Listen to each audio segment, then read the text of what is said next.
The new Samsung Galaxy Buds 4 Pro are finally here with upgraded sound and improved noise canceling.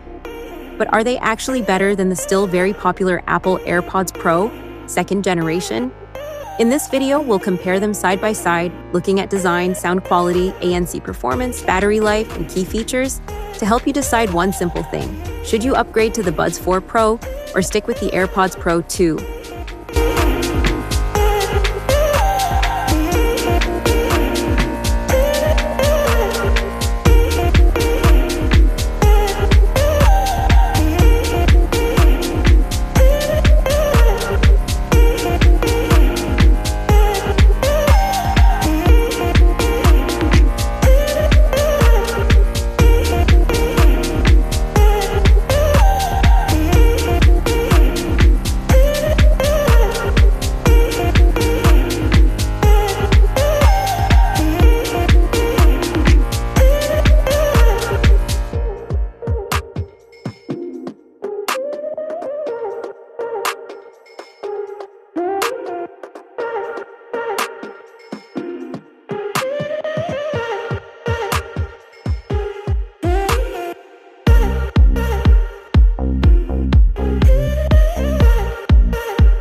So that was the quick comparison between the Samsung Galaxy Buds 4 Pro and the Apple AirPods Pro, second generation.